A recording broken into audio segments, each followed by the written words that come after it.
The morning sun cast golden rays through the tall windows of Kensington Palace, creating dancing patterns on the polished marble floors. Catherine, the Princess of Wales, stood before an ornate mirror in her private dressing room, her reflection showing a woman who had transformed from a commoner into royalty with grace that seemed almost effortless. Today was different from any other day in her life. Today, she would witness her husband become the heir apparent in a ceremony that would be watched by millions around the world. Her hands trembled slightly as she reached for the sapphire earrings that had once belonged to Diana, Princess of Wales. The weight of history felt heavy in her palms as she carefully placed them against her ears. These weren't just pieces of jewelry. They were symbols of a legacy she had inherited, a responsibility she had embraced, and a connection to a woman she had never met but whose shadow had shaped so much of her married life. William had given her these earrings on their first wedding anniversary, along with a note that simply read, "She would have loved you as much as I do." The memory of that moment still brought tears to her eyes. Now, as she prepared for what many were calling the most significant royal event in decades, those same earrings seemed to carry even more meaning. The palace buzzed with controlled chaos. Staff members hurried through corridors with pressed uniforms, polished shoes clicking against ancient floors. Security personnel spoke in hushed tones into their earpieces, coordinating details that the public would never see but that were essential for the day's success. In the kitchen, chefs prepared refreshments for the hundreds of guests who would attend the private reception following the ceremony. Catherine's lady-in-waiting, Sarah, entered the room carrying a steaming cup of tea and a small plate of biscuits. "Your Royal Highness, you should eat something," she said gently, setting the tray on a nearby table. "It's going to be a very long day." Catherine smiled, grateful for the reminder. In the whirlwind of preparation, she had forgotten about breakfast entirely. "Thank you, Sarah. Have you seen William this morning?" "His Royal Highness is in his study, reviewing his speech one final time," Sarah replied, adjusting the folds of Catherine's dress with practiced hands. "He asked me to tell you that he'll meet you in the blue drawing room at 10 o'clock. The dress Catherine wore was a masterpiece of understated elegance. Designed by her favorite couturier, it featured delicate embroidery that caught the light when she moved, creating an almost ethereal effect. The deep blue color had been chosen specifically to complement the sapphires she wore, but, more importantly, it represented the steadfast loyalty she felt toward the crown and the British people. As she sipped her tea, Catherine's mind wandered to the children. George, Charlotte, and Louis had been staying with their grandparents for the past few days, shielded from the intensity of the preparations. She missed their laughter echoing through the palace corridors, their innocent questions about why everyone seemed so serious, their ability to find joy in the smallest moments. George, now old enough to understand the significance of royal duties, had asked her why his father looked so nervous lately. How do you explain to a child that his father was about to accept a role that would define not just his life, but the lives of generations to come? How do you help them understand that duty and privilege are two sides of the same coin? A soft knock on the door interrupted her thoughts. William entered, looking resplendent in his ceremonial uniform, every button polished to perfection, every crease precisely placed. Despite the formal attire, she could see the nervousness in his eyes, the same look he had worn on their wedding day when he thought no one was watching. "You look absolutely beautiful," he said, crossing the room to take her hands in his. His touch was warm and reassuring, grounding her in the moment despite the magnitude of what lay ahead. "And you look every inch the future king," she replied, reaching up to adjust his collar though it needed no adjustment. It was a gesture born of habit, of love, of the simple intimacy that had sustained their marriage through years of public scrutiny and private challenges. They stood together in comfortable silence, drawing strength from each other's presence. Outside, they could hear the distant sound of crowds gathering along the ceremonial route. People had been camping out for days, claiming the best viewing spots, their enthusiasm undimmed by the early morning chill. William's private secretary appeared in the doorway, clipboard in hand. "Your Royal Highnesses, the cars will be ready in 15 minutes. The Archbishop is already at Westminster Abbey, and the other members of the royal family are beginning to arrive." Catherine felt her heart rate quicken. 15 minutes until they would leave the safety and privacy of their home for the glare of public attention. 15 minutes until they would take their place in a ceremony steeped in centuries of tradition, watched by a global audience that would judge every gesture, every expression, every moment of hesitation or confidence. "Are you ready for this?" William asked quietly, his voice carrying a mixture of excitement and apprehension. Catherine thought about the question seriously. Was anyone ever truly ready for such a moment? Was it possible to prepare for the weight of a crown, even when it wasn't your own head that would wear it? She thought about the years that had led to this day, the gradual assumption of responsibilities, the slow transformation from private citizen to public figure. She remembered her first official engagement as William's girlfriend, how terrified she had been of saying the wrong thing or making the wrong gesture. She remembered the early days of their marriage, when every outfit choice was dissected in the media, when every public appearance felt like a performance she wasn't sure she could sustain. But, somewhere along the way, the performance had become natural. The role had become part of who she was. She had found her own voice within the constraints of royal protocol, her own way of connecting with people while maintaining the dignity that her position required. "I'm ready," she said, and she meant it. "We're ready." They made their way through the palace corridors, past portraits of kings and queens who had faced their own moments of destiny. The walls seemed to whisper stories of triumph and tragedy, of duty fulfilled and prices paid. Catherine felt the weight of their gazes, but also their blessing. She was part of this history now, woven into the tapestry of the British monarchy in a way that could never be undone. The blue drawing room was filled with senior members of their household staff, all impeccably dressed and radiating the quiet confidence that comes from years of orchestrating royal events. They stood as William and Catherine entered, a gesture of respect that still felt surreal to Catherine after all these years. The final briefing was swift and efficient. Routes, timing, protocol, contingencies, everything had been planned and rehearsed until it was as precise as clockwork. Catherine listened carefully, though part of her mind was focused on the sounds from outside. The crowds were growing larger and more excited. She could hear bands tuning their instruments, police horses clattering on cobblestones, the general hum of a city preparing for celebration. Through the tall windows, she caught glimpses of the elaborate decorations that had transformed London into a festival of red, white, and blue. Union Jacks hung from every available surface, and flowers had been planted in royal symbols throughout the parks. The effort that had gone into this day was staggering, involving thousands of people working for months to create a few hours of perfect pageantry. A gentle touch on her arm brought her back to the moment. William was looking at her with concern. "Everything all right?" She nodded, giving him a reassuring smile. "Just taking it all in." The private secretary cleared his throat. "Your Royal Highnesses, it's time." They walked together through the palace corridors one final time as Prince and Princess of Wales preparing for William's formal recognition as heir. The next time they walked these halls, everything would be different. The weight of additional responsibility would rest on their shoulders, the expectations even higher, the scrutiny even more intense. At the main entrance, their protection officers formed a discreet circle around them. The cars waited with engines running, flags flying, every surface polished to mirror brightness. Catherine could see crowds of people pressed against the palace gates, phones and cameras raised, hoping for a glimpse of the royal couple. As they stepped outside, the cheers began. Thousands of voices raised in celebration, calling their names, expressing love and support that was both overwhelming and humbling. Catherine waved, her smile genuine despite her nerves. These people had waited hours in the cold for this moment. They deserved her best effort, her most gracious response. The ride to Westminster Abbey would take them through the heart of London, past landmarks that had witnessed centuries of royal ceremonies. As their car pulled away from Kensington Palace, Catherine looked back one final time. When she returned, she would be returning as the wife of the formally recognized heir to the throne. The thought was both thrilling and terrifying. William reached for her hand as they settled into their seats.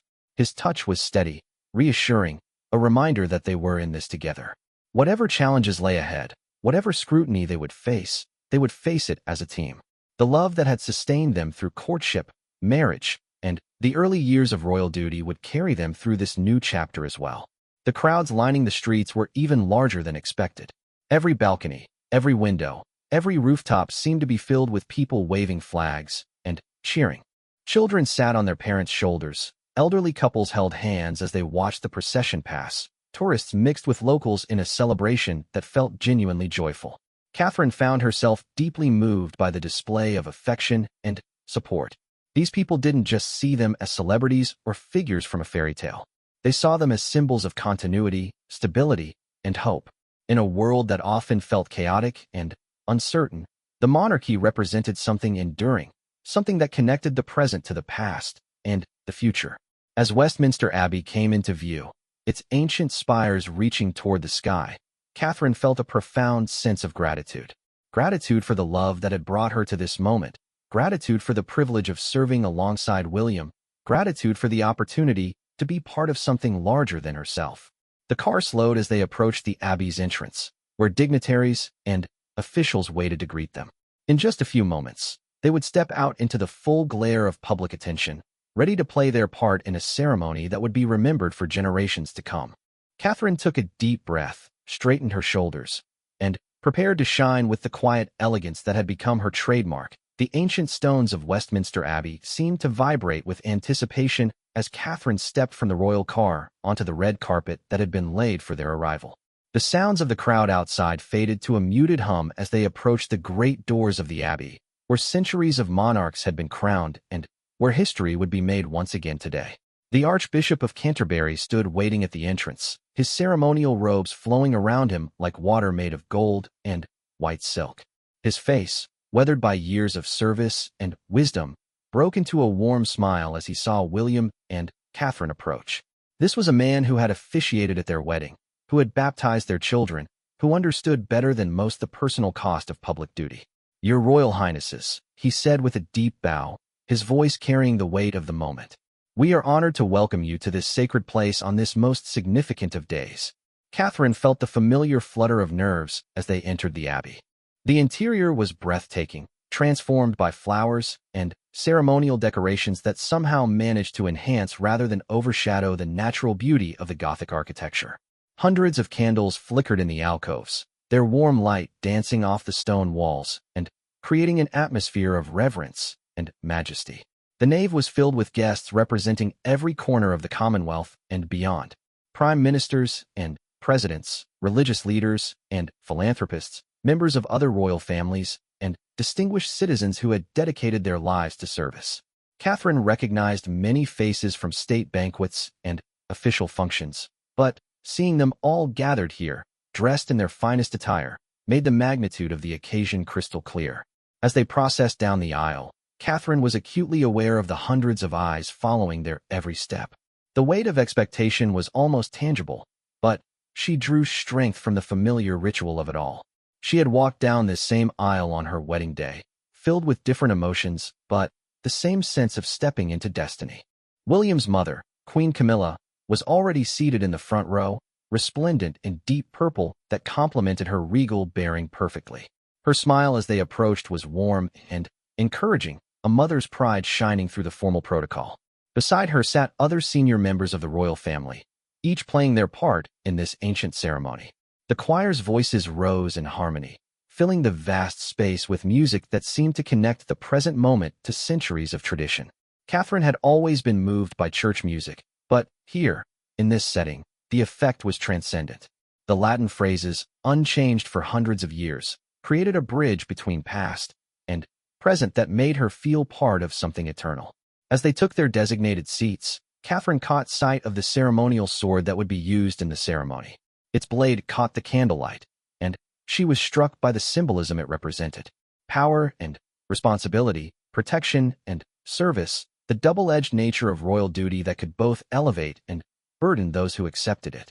The Archbishop began the service with words that had been spoken at royal ceremonies for generations, but his delivery made them feel fresh and meaningful. He spoke of duty and service, of the sacred trust between ruler and ruled, of the responsibility that comes with privilege. Catherine found herself hanging on every word, understanding in a new way the solemn nature of what was taking place. When William's name was called, he rose with the bearing of a man who had been preparing for this moment his entire life. Yet Catherine could see the slight tension in his shoulders, the careful control that masked his inner emotions. This was her husband, the man who worried about their children's homework and laughed at terrible jokes, accepting a role that would define the rest of his life. The ritual of acknowledgement began with the Archbishop asking the congregation if they would accept William as their future king. The response was thunderous, hundreds of voices raised in unified affirmation that echoed through the ancient stones. Catherine felt tears prick her eyes at the sound. This wasn't just ceremony. It was a genuine expression of support and trust from people who understood the weight of what they were witnessing. As the ceremony continued, Catherine's mind wandered to the private conversations she and William had shared in the weeks leading up to this day. They had talked long into the night about what this moment would mean, not just for them but for their children and their children's children.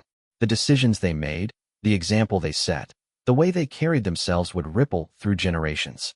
She thought about George, who at his young age was beginning to understand that his life would be different from his classmates. How do you prepare a child for a life of service while still allowing him to be a child? How do you teach him about duty without making it feel like a burden? These were questions she and William grappled with daily, trying to balance the extraordinary demands of royal life with their desire to give their children as normal a childhood as possible. The moment came for the formal recognition. William stepped forward, and Catherine watched as he accepted the ceremonial symbols of his future role. His voice was steady and clear as he spoke the words of acceptance, but she knew him well enough to hear the emotion beneath the formal phrases. This was the culmination of years of preparation, the moment when possibility became reality. The Archbishop's blessing was deeply moving, calling on divine guidance for the responsibilities that lay ahead. Catherine found herself praying silently for strength, wisdom, and the courage to support William through whatever challenges the future might bring. The role of consort was complex and often misunderstood, requiring her to be simultaneously visible and invisible, supportive yet independent, traditional yet modern. As the ceremony progressed, Catherine became aware of the presence of history in the very stones around them. Kings and queens from centuries past seemed to watch from their tombs and memorials, their own stories of triumph and struggle, a reminder that she and William were the latest chapter in an ongoing story. Some of those monarchs had faced war, some had navigated political upheaval, others had overseen periods of peace and prosperity. All had found their own way to serve. The moment came for the congregation to renew their allegiance, and Catherine stood with everyone else, her voice joining hundreds of others in the ancient words. She felt the power of collective commitment, the strength that comes from being part of something larger than oneself. This wasn't just about one family or one person. It was about a nation's future, about values and traditions that transcended individual ambitions. When the formal ceremony concluded, there was a moment of profound silence. Catherine could hear her own heartbeat, could feel the collective intake of breath from the congregation. Then, the music began again, joyful and triumphant, and the atmosphere shifted from solemnity to celebration. As they prepared to process out of the abbey, Catherine caught William's eye. He looked different somehow, as if the weight of formal recognition had changed something fundamental about his bearing. Yet when he smiled at her, it was the same smile she had fallen in love with, the same warmth that had sustained her through the challenging early years of their relationship. The procession out of the abbey felt like a victory lap, but also like the beginning of a new race. The crowds outside erupted into cheers as they emerged into the daylight, the sound washing over them like a wave of affection and support. Catherine waved and smiled, but part of her mind was already moving ahead to the reception, to the private moments they would steal between public obligations, to the quiet conversation she and William would have that evening when the formal clothes were put away and they could simply be themselves. The royal car that waited for them was decorated with flowers and flags, a symbol of celebration that would carry them through the streets of London one more time before they returned to the relative privacy of the palace. As they settled into their seats, Catherine reached for William's hand again, a gesture that had become as natural as breathing. "How do you feel?" she asked quietly, her voice barely audible over the cheers of the crowd. William was quiet for a moment, considering the question seriously. "Different," he said finally. "The same, but different." As if something that was always meant to happen finally has. Catherine understood exactly what he meant. There had been an inevitability about this day from the moment they became serious about each other. Yet knowing something will happen and actually experiencing it are entirely different things. The theoretical had become real, the future had become the present, and they were no longer the same people they had been when they woke up that morning. The streets of London passed by in a blur of color and sound. Union Jacks waved from every window. Children sat on their parents' shoulders with excitement written on their faces. Elderly couples held hands as they watched the procession pass.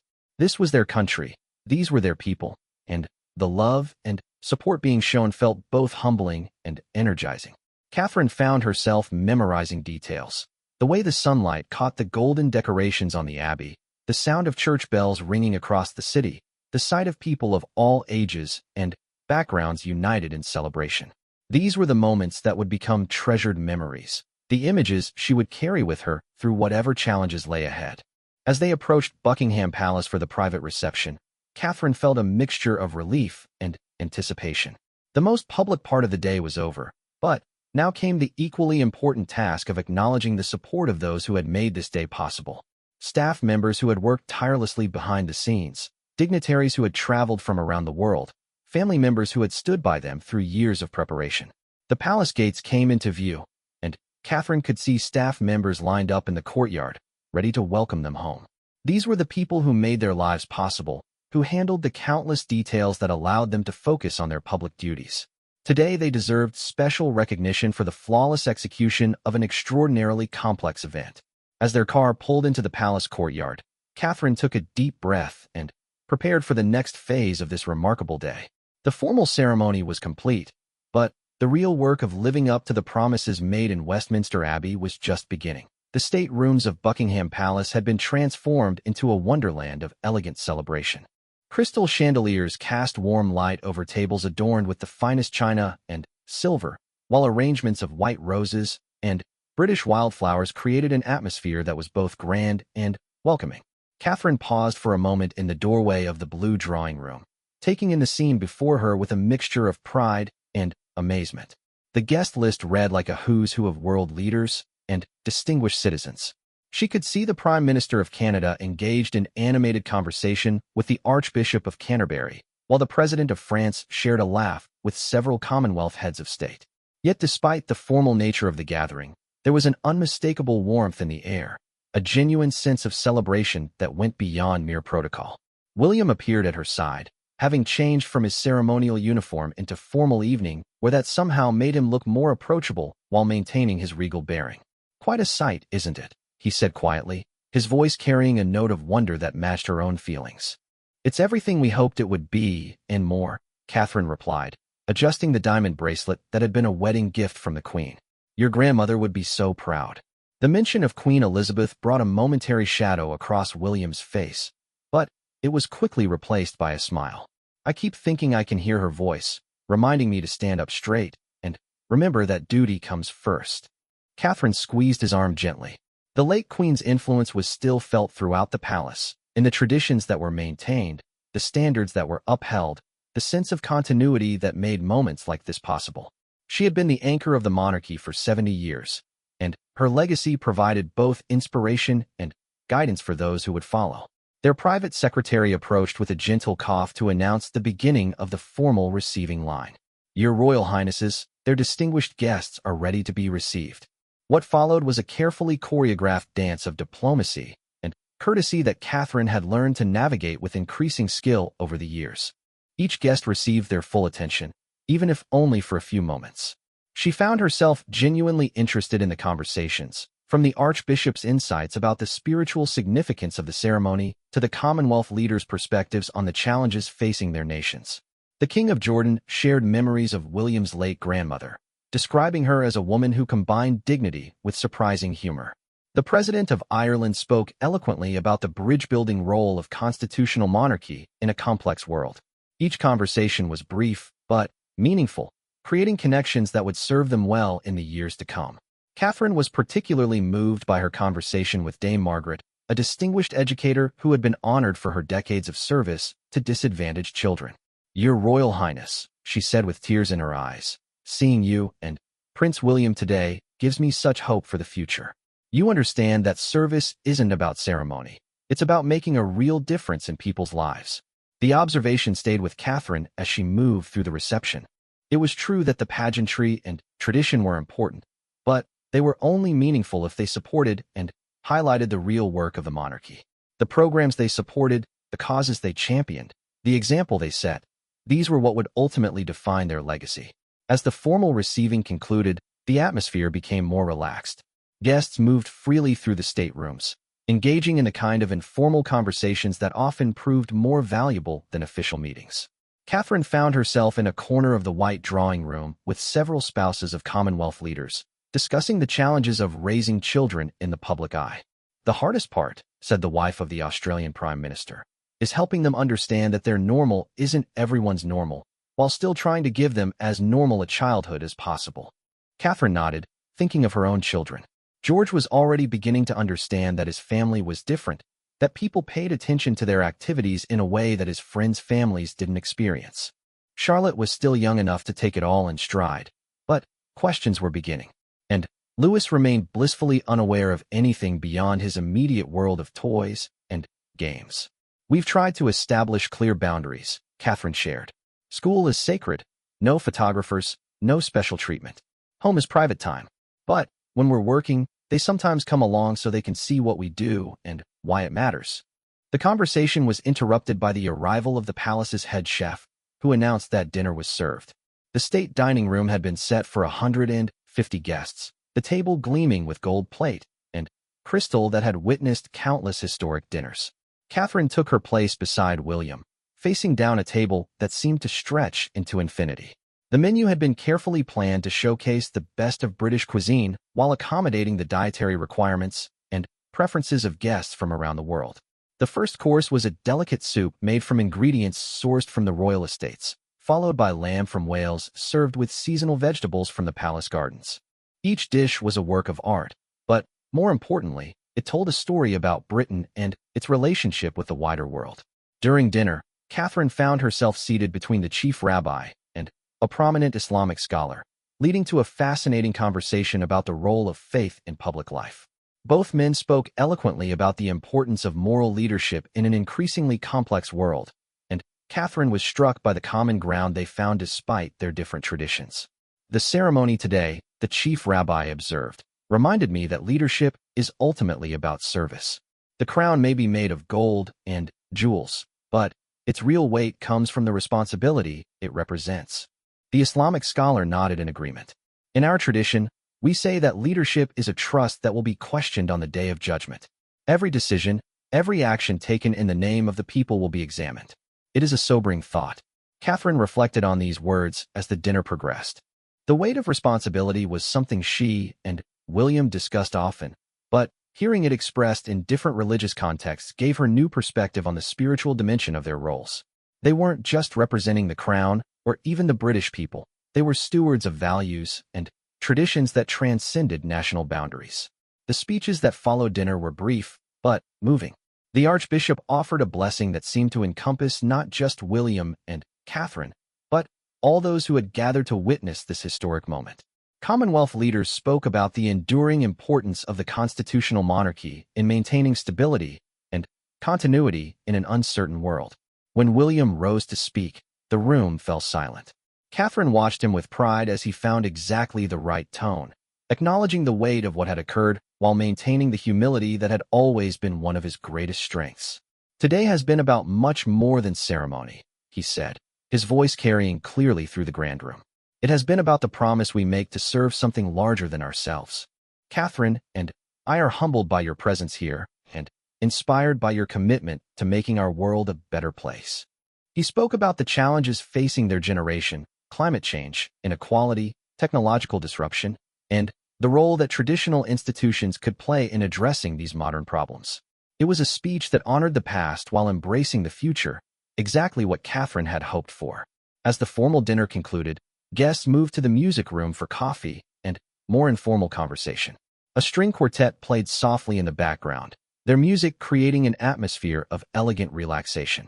Catherine found herself gravitating toward a group of young Commonwealth leaders who were discussing innovative approaches to addressing youth unemployment. The traditional models aren't working, one young woman from New Zealand was saying. We need programs that combine education with practical skills, that connect young people with mentors who understand their challenges. Catherine was fascinated by their passion and creativity. This was the future of the Commonwealth, these bright, committed individuals who saw problems as opportunities and weren't constrained by the way things had always been done. She made mental notes about several initiatives that might be worth supporting through her own charitable work. As the evening wound down, Catherine and William stood together in the palace courtyard, waving goodbye to their departing guests. Cars lined up in perfect formation, each departure as carefully choreographed as the arrival had been. The last to leave were the closest family members, who lingered for final hugs and words of congratulation. Queen Camilla approached them with tears in her eyes. "I am so incredibly proud of both of you," she said, embracing Catherine warmly. "You handled today with exactly the grace and dignity that the moment deserved." Catherine felt a rush of gratitude for her mother-in-law's support. The relationship between them had developed slowly but surely into genuine affection and mutual respect.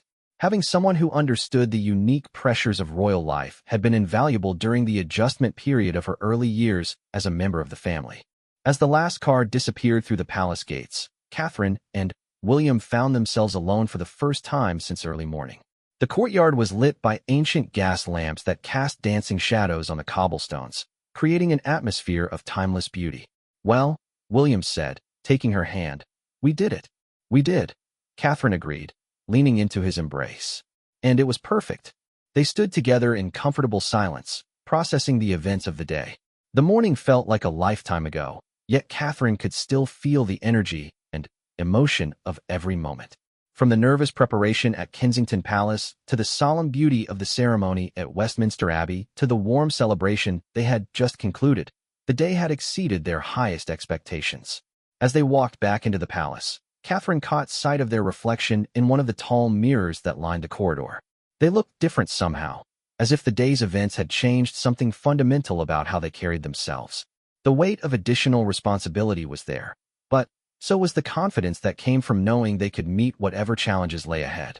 Tomorrow would bring new duties, new opportunities, new ways to serve.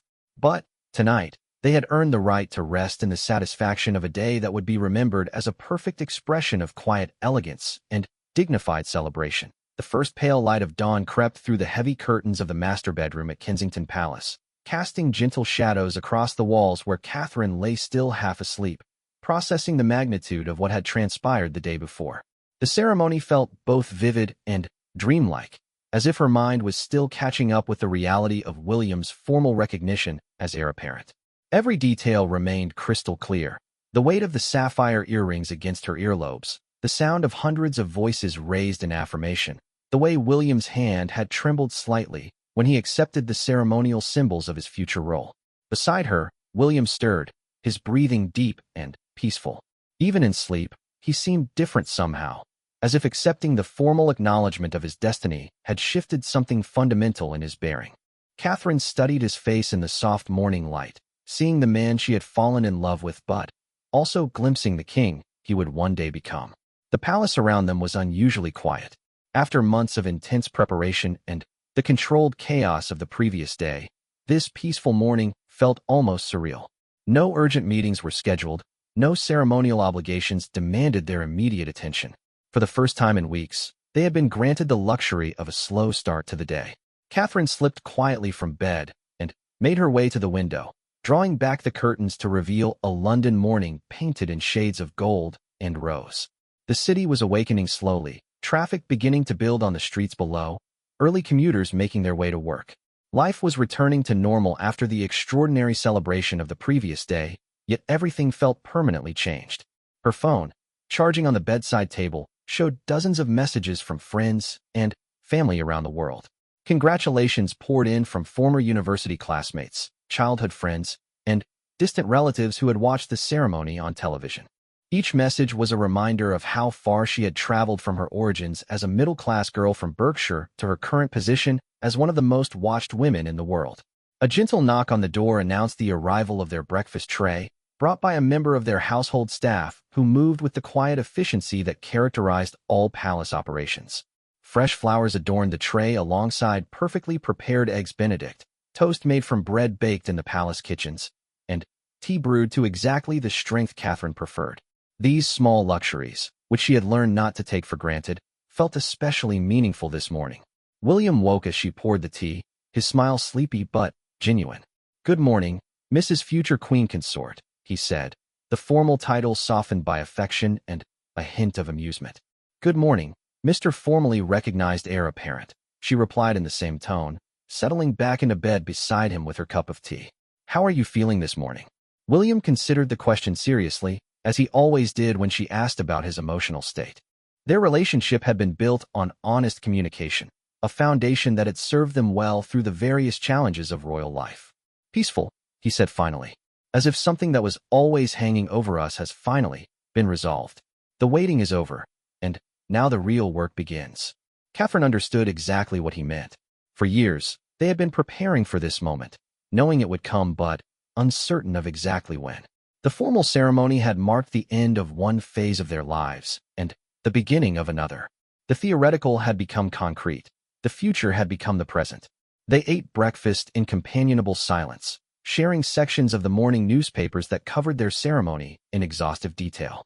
The coverage was overwhelmingly positive, with columnists praising everything from Catherine's elegant fashion choices to William's dignified bearing during the ceremony. International papers had picked up the story as well, with headlines in multiple languages celebrating what many described as a new chapter for the British monarchy. One article in particular caught Catherine's attention, written by a constitutional expert who had covered royal affairs for decades. He wrote about the subtle but significant changes in the monarchy's approach to public engagement, crediting William and Catherine with bringing a more accessible and relatable style to their official duties while maintaining the dignity and tradition that made the institution meaningful. "Listen to this," Catherine said, reading aloud. "The Princess of Wales has mastered the art of being simultaneously approachable and regal, modern and traditional. Her presence yesterday embodied everything that is best about the evolving monarchy, grounded in history, but responsive to contemporary needs." William smiled as he listened. "He's not wrong. You found a way to be completely yourself while fulfilling every expectation of the role. It's remarkable to watch." The compliment brought warmth to Catherine's cheeks.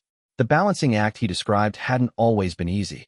The early years of their marriage had involved a steep learning curve as she figured out how to maintain her authentic personality while adapting to the formal requirements of royal protocol. There had been missteps and moments of uncertainty, but gradually she had found her own voice within the constraints of her position. A soft chime from William's phone indicated an incoming message from their private secretary. The outside world was beginning to intrude on their peaceful morning, bringing reminders of the schedule that awaited them in the days ahead. Thank you messages needed to be sent to those who had made the ceremony possible. Follow-up meetings were required with various dignitaries, and the regular business of royal life needed to resume. But for now, they still had a few precious hours of privacy.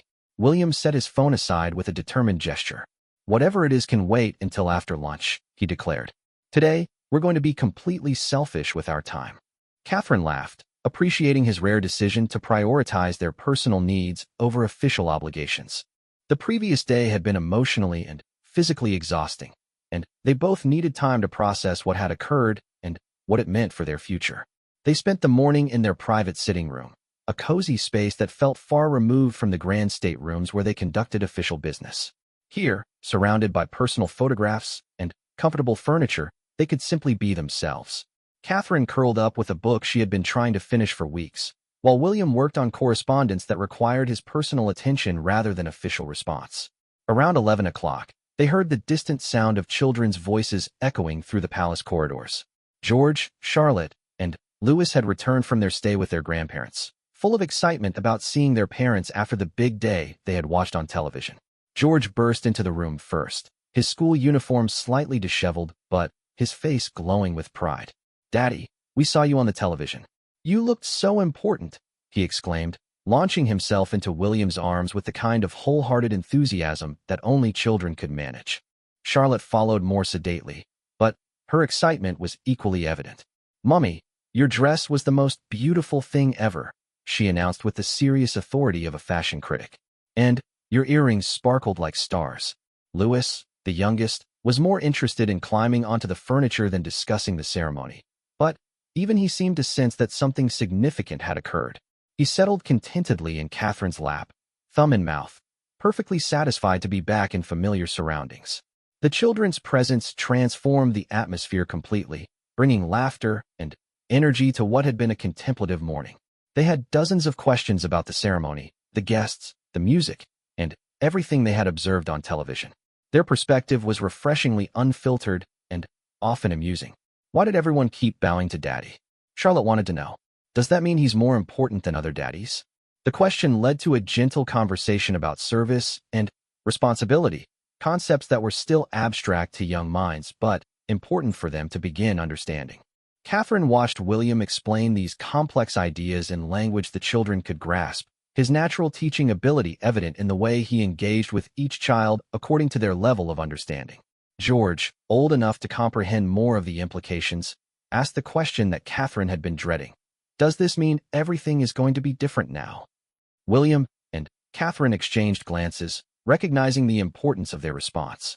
This was the conversation they had been preparing for, the moment when they would need to help their children understand how their lives might change while reassuring them that the most important things would remain constant. Some things will be different, William said carefully. There might be more occasions when Mummy and I have to travel for work, and there might be more times when people want to take our pictures. But the most important things won't change at all. We'll still be your parents first, and we'll still have family dinners and bedtime stories and holidays together. Catherine added her own reassurance. What happened yesterday was about promising to help other people and to serve our country. It doesn't change how much we love you or how important our family is to us. The conversation seemed to satisfy the children, who were more interested in resuming their normal routines than dwelling on abstract concepts of duty and service. They scattered to their respective activities, filling the palace with the sounds of normal family life that Catherine treasured above all the formal ceremonies and official obligations. As the afternoon progressed, Catherine found herself reflecting on the conversations of the morning. The children's questions had forced her to articulate what the previous day really meant, both for their family and for the institution they served. It wasn't just about pageantry or tradition, though those elements had their place. It was about commitment, to service, to values, to the idea that privilege comes with responsibility. The late afternoon brought visitors in the form of William's father and stepmother, who had come to share a private family celebration away from the cameras and crowds. King Charles looked tired but satisfied, his own sense of duty fulfilled by seeing his son formally recognized in his role as heir. "I couldn't be more proud of both of you," he said as they gathered in the family drawing room for tea. "Yesterday was a perfect expression of everything we hope the monarchy can be. Traditional yet modern, formal yet accessible, dignified yet warm." Queen Camilla added her own observations about Catherine's role in the ceremony's success. "You have such a natural grace," she said. "You make everything look effortless, but I know how much thought and preparation goes into every public appearance." The compliment meant more to Catherine than similar praise from strangers or even close friends. Camilla understood the unique pressures of royal life in a way that few people could, and her approval represented acceptance into a very exclusive circle of women who had navigated the challenges of supporting the monarchy while maintaining their individual identities. As evening approached and their visitors departed, Catherine and William found themselves once again alone with their thoughts and each other. The day had been exactly what they needed, a chance to process the magnitude of the previous day's events while returning to the rhythms of normal family life that kept them grounded. They ate dinner with the children in the family dining room, a smaller, more intimate space than the grand rooms where they entertained official guests. The conversation ranged from homework assignments to holiday plans, the ordinary concerns of family life that provided a necessary counterbalance to the extraordinary nature of their public roles. Later, after the children were settled in bed, Catherine and William walked through the palace gardens as the sun set over London. The formal gardens were beautifully maintained, but Catherine preferred the more natural areas where wildflowers grew among the carefully planned landscapes, creating pockets of spontaneous beauty that reminded her of the countryside where she had grown up. "Do you think we're ready for what comes next?" she asked as they paused beside the pond where swans glided across the darkening water. William considered the question with the same seriousness he had shown that morning. "I don't think anyone can ever be truly ready for something like this," he said. "But I think we're as prepared as we can be. We have each other. We have wonderful children. We have the support of family and staff. Most importantly, we have a clear sense of why we're doing this." Catherine nodded, finding comfort in his certainty. The path ahead would undoubtedly bring challenges they couldn't yet imagine, but they would face them together, drawing strength from the love that had brought them to this point and the shared commitment that would carry them forward. 3 months had passed since that remarkable day at Westminster Abbey, and Catherine found herself standing in the drawing room of a community center in Manchester, surrounded by young mothers who had gathered for a parenting support group she was visiting as part of her ongoing work on early childhood development. The formal grandeur of the coronation ceremony felt like a distant memory, yet its impact continued to resonate through every aspect of her public work. "Your Royal Highness," said Maria, a young mother holding a toddler who seemed determined to explore every corner of the room. "I watched you on the television that day, and I thought to myself, she understands what it's like to worry about her children. It made me feel like maybe someone in your position really does care about families like mine." Catherine was deeply moved by the comment.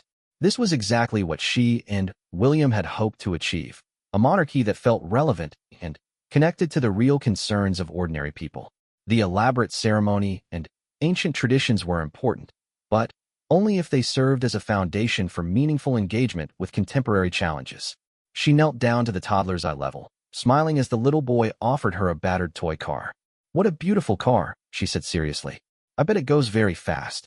The interaction was natural and unforced, the kind of moment that reminded her why she had chosen to focus her charitable work on the earliest years of childhood development. Over the past weeks, she had noticed subtle but significant changes in how people responded to her presence. There was a new level of respect, certainly, but also increased expectations. People seemed to believe more deeply in her ability to make a difference, to use her platform to advocate for causes that mattered to them. The weight of that trust was both inspiring and daunting. The parenting group discussion that followed was exactly the kind of engagement that energized Catherine. These women faced real challenges: poverty, isolation, lack of support systems. Yet they were doing their best to provide loving, stable environments for their children.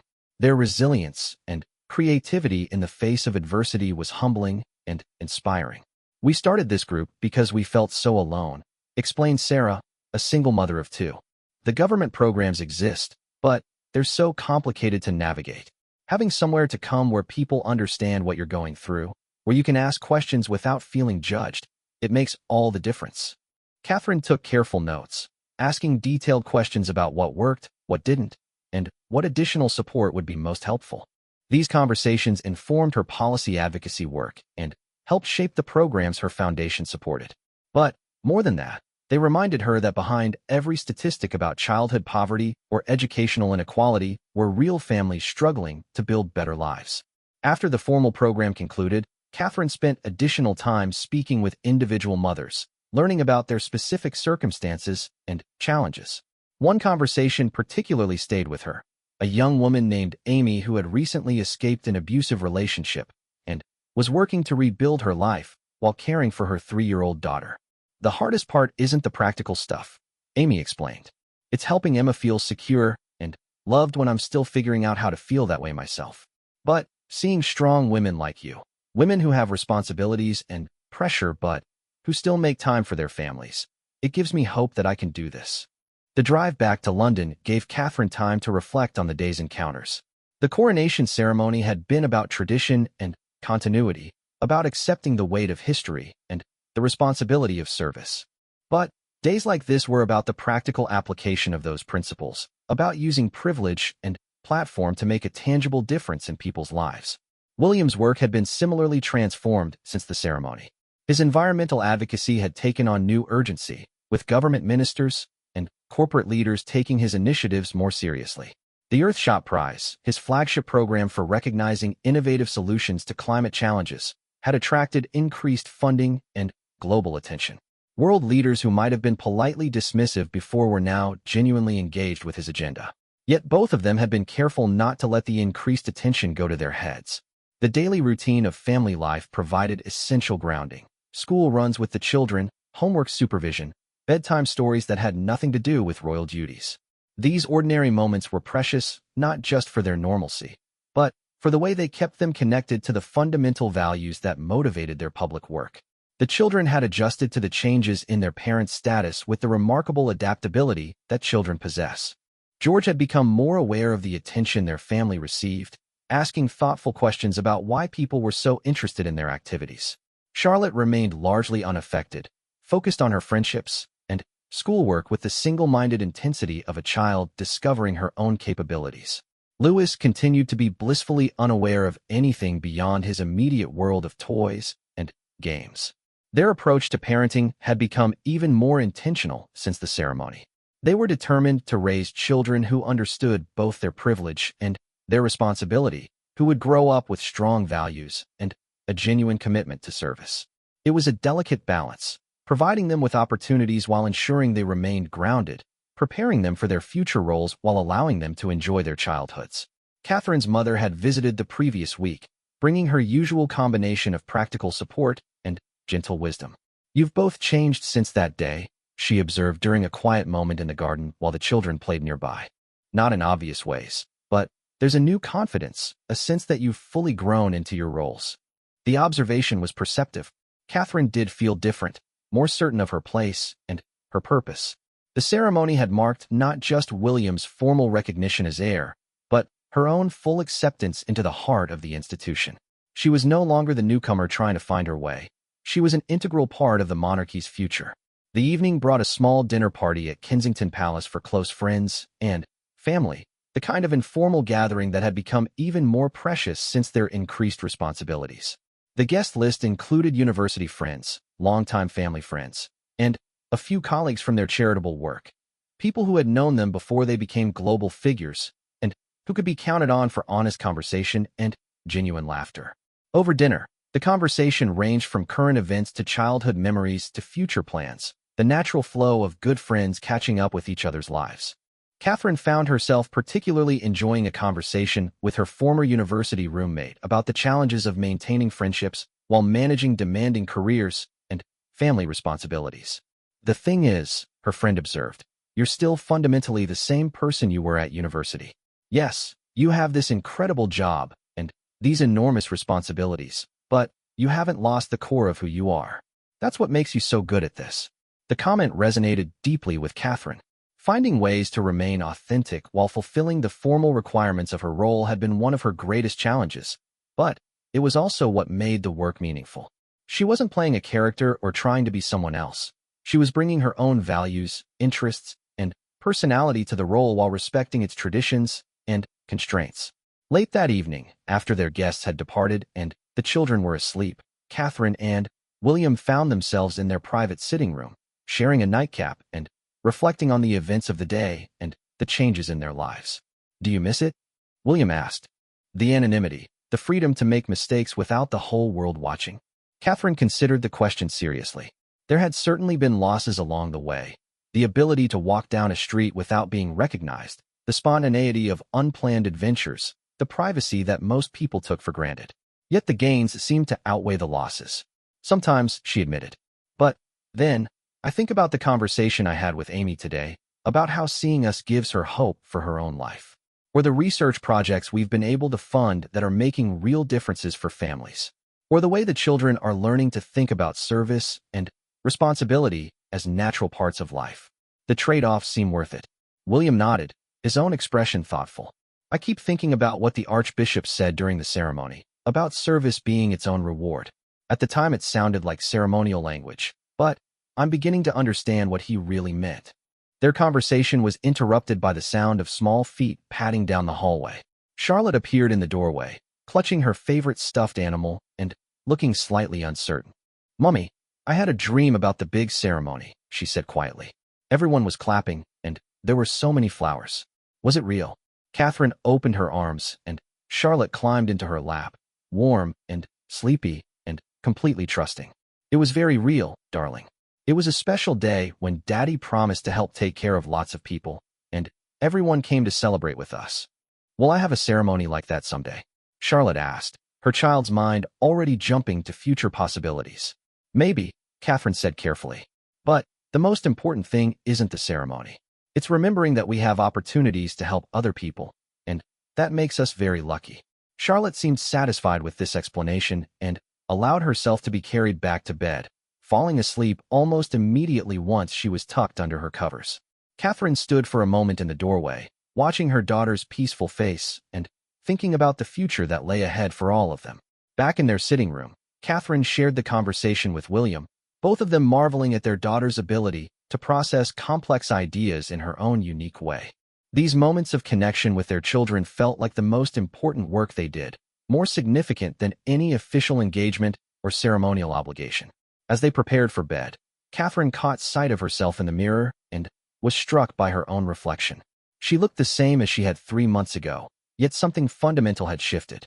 The woman looking back at her was someone who had fully embraced her destiny, who had found her own way to serve while remaining true to her core values. The sapphire earrings that had meant so much on Coronation Day sat in their case on her dressing table, waiting for the next occasion that would call for their particular significance. But the real transformation wasn't in the jewelry or the ceremonies or the formal recognition. It was in the quiet confidence that came from knowing she was exactly where she was meant to be, doing work that mattered, surrounded by people she loved. Tomorrow would bring new challenges and new opportunities. There would be more community visits, more policy discussions, more moments when the weight of responsibility felt almost overwhelming. But tonight, she was simply a wife and mother who had found her purpose in life, who had discovered that service really could be its own reward. The coronation ceremony had been magnificent, a perfect expression of tradition and continuity that would be remembered for generations. But its real success lay not in the pageantry or the media coverage or the diplomatic achievements. It lay in the quiet moments like this one, when the people at its center could look at their lives and know with certainty that they were building something meaningful, something that honored the past while creating hope for the future. As she turned off the lights and settled into bed beside William, Catherine felt a deep sense of gratitude for the journey that had brought them to this point, and excitement for whatever chapters lay ahead in their story of service, love, and quiet elegance.